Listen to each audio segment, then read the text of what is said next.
Hey, what's up, everybody? It's DFS Rico coming at you with my picks and insight for this NBA two-game slate on Thursday, July 30th. We got a two-gamer. Finally, NBA's back. Only a couple games, though, as far as the regular season. Then we go to the playoffs, which honestly, I die down a little bit in the playoffs. I don't play as much just because it's only a couple games. I don't really like these smaller slates, but I am doing this one just because of the fact that it is a two-gamer. And I know people are going to be very excited for basketball to be back. So hopefully we can get some new subscribers with that. But before I get into it, if you like, comment, subscribe, I really do appreciate it. I do have a Patreon if you guys want to go over there and sign up for $10 a month, which isn't too bad. I am, as of right now, just providing MLB content, League of Legends content, and I will be providing NBA. And all I'm really doing is just not really like spreadsheets or nothing. It's just going to be a breakdown, more so for GPPs, spots where I think you could be different, and spots where I think you could take advantage from the field at least to try to be different. Not more so. I will talk about like cash lineups, obviously, but it's more just a breakdown of the slate, trying to find spots to be different and take advantage of places where people are overlooking. And that's usually what I do with the League of Legends, MLB, and I'll be doing the same thing for NBA. So get over there and sign up for $10 a month. Not too bad. I usually tell people try it out for a couple days. If you're not happy with it, I would gladly refund you, which is fine with me. I don't want to sign you up for something you don't really like or you don't really see results from it. And I'm perfectly fine with that. So just try it out. It's worth a shot, honestly. And I'll put this link in the description. But let's get to it. So today's a two-game slate. We got some injuries and some players that might not play, because of leaving the bubble, like Lou Will going to the strip club, all that kind of stuff. Just a bunch of things that we'll have to look out for. The main news we're waiting on is Zion. We don't know if Zion's going to be playing. We see LeBron James is questionable. He's actually probable. Anthony Davis was questionable for a little bit, but he looks like he's going to play. We know Bogdanovich is not there for the Utah Jazz. So there's a bunch of things that are coming into play today. I'm just going to run through some plays and then kind of look at some GPP pivots. So early on, we're going to start with point guard position. I'm just going to go position by position. Hopefully you guys like that. So we got point guard. We got LeBron James up top at 10.7K in a tough matchup. I mean, he's going against the Clippers, but I think he's going to go out there and try to ball out, in my opinion. He's going to try to prove something. He wants to beat the Clippers. He knows he's probably going to face them in the Western Conference Finals. It's going to be a good game. I expect him to go out there and try to push for a triple-double. He's looking very good before the break, or whatever you want to call it. He was looking very, very good, and I really think he goes out there and has himself a game. That's just my opinion. I do like LeBron James a lot today. I think it's a good way to be different. If people are going to be paying up somewhere else, which there's nowhere really to pay up. I mean, Anthony Davis and LeBron are probably the most expensive guys, so I do like LeBron James to fill in your lineups later on. But I'm just going to give you guys a couple plays that I know will be high owned. Drew Holiday will be more so a GPP play. If you're bouncing over to Court IQ, you could see the usage difference. This is with Zion off the court because we don't know if he's going to play because he did leave the bubble, remember. 27.1% usage. He sees a 4.7% bump, and then you got Redick following him up at 4% bump. They're the main two guys that benefit the most as far as usage. Redick does play more minutes just because of the fact that he's more in the rotation with Zion out of it. They play a little more smaller ball as well anyway, so he just benefits really good. But Drew Holiday is the one that benefits the most, so he's something I'm really interested in if Zion isn't there. If Zion is there, I'm not as interested in him. I'd rather pay up for LeBron. And honestly, I'd rather pay down for Lonzo as well at 7.4K, which is more so a GPP play in my opinion. Huge upside. I mean, we've seen him have huge upside.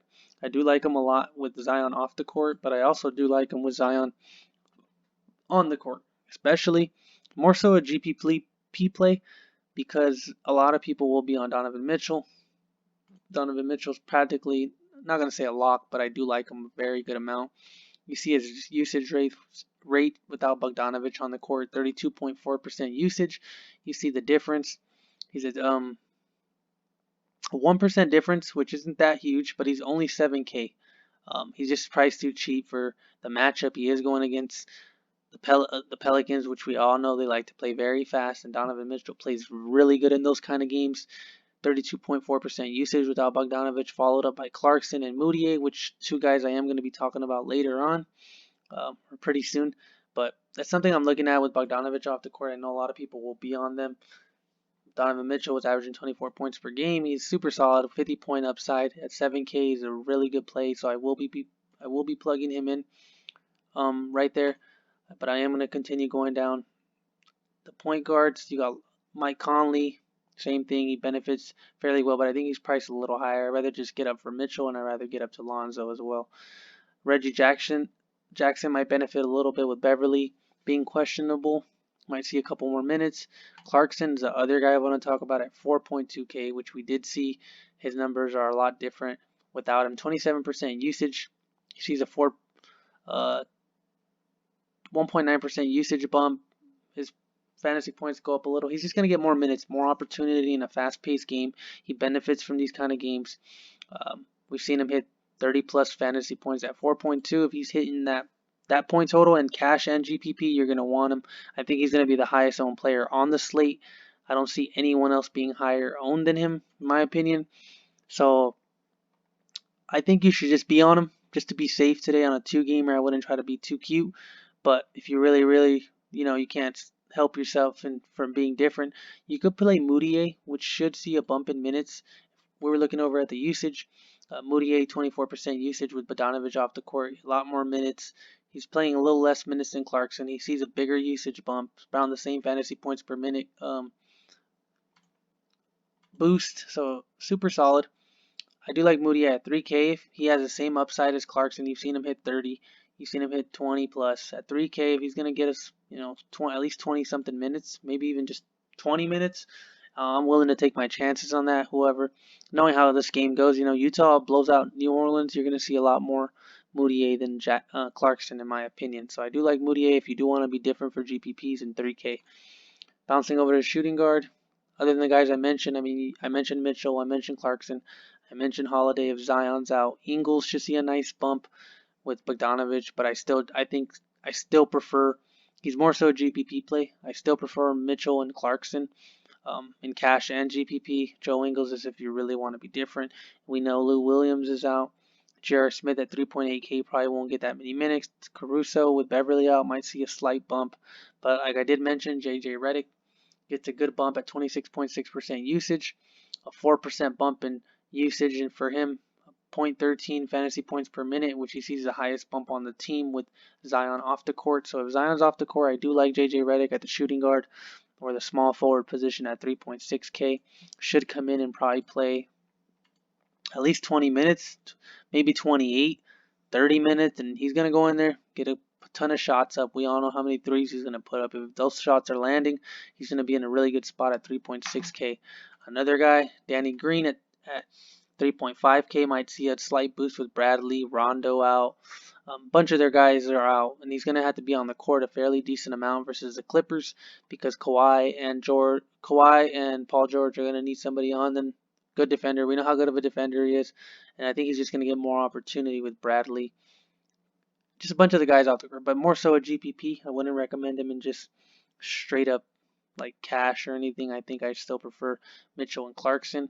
Next position is small forward, where you got LeBron James up top, which I do like. Kawhi Leonard, more so a GPP play. Brandon Ingram, a GPP play without Zion on the court. I do like him a fairly decent amount. Then Paul George is the main guy I'm going to plug in at 7.2K. Just super underpriced. I don't know what they're thinking with this price. Super good upside. Being different, obviously, you would play guys like Ingram, LeBron, or Kawhi, in my opinion. Without Lou Williams on the court, you see their numbers.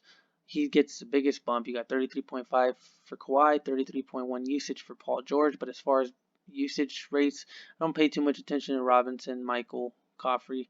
The next guy is 3.1% for Paul George, which is a huge bump. And then I think if you take off Beverly, he sees an even better bump, which we still don't know if Beverly's going to play. I think he's going to be like a game time decision, it looks like. But you got Paul George 36.1. You see him with a 6.4% usage boost. So if Patrick Beverly's off the court, he's going to see a huge boost. So I am very interested in Paul George for sure at 7.2K. Very interested in him. So that's why I'm plugging. This is probably my core right here. These three guys, I will be playing a fairly decent amount of them, being different. Like I mentioned, the couple guys that I mentioned to be different. Kuzma looks like he's probable. Ingles, I talked about him. Rosa O'Neal at 4.9K might see a slight bump in minutes with Bogdanovich out. He might hit 34, 35, which could be super solid, but it's more so a GPP play. Josh Hart at 3.9 might see an uptick in minutes. He was playing a ton of minutes before the coronavirus happened, so Zion being out might benefit him as well if you don't want to play JJ Redick and you want to play Josh Hart. Danny Green, JJ Redick, I mentioned them. No one else I'm really interested in this game. You go to the power forward position. You obviously got Anthony Davis at 10K. Super solid play. He should be playing. No one on this Clippers team is going to be able to guard him. No Harrell. You're going to have Zubac and Joakim Noah on him. So I think I prefer him over LeBron just because of the matchup. Who's going to be guarding him in the paint? I have no clue. I don't see anybody out rebounding him. He's just going to be a beast inside the paint. I think he'll have a lot more ownership than LeBron as well, so LeBron will be more so a GPP play. But Williamson, if he does play at 7.5, I do like him. I don't like him as much as other people do, I've noticed, but I do think he's a solid play. I don't have an issue with him. Bouncing down, don't really see anyone else down here as well. Then bouncing to the center position, you got Davis and Williamson up top. Rudy Gobert, 7.1K. I do like plugging him in because no one on Utah is probably going to be able to, on the Pelicans is going to be able to guard him. He's going to be getting all the rebounds, all the block shots he wants, especially with Zion off the court.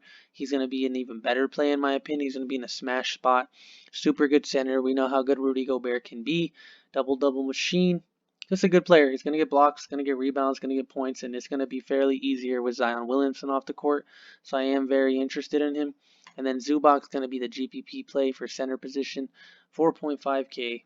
He should get more minutes, 20 plus minutes. He's going to have to defend against Davis. Hopefully he doesn't get into foul trouble.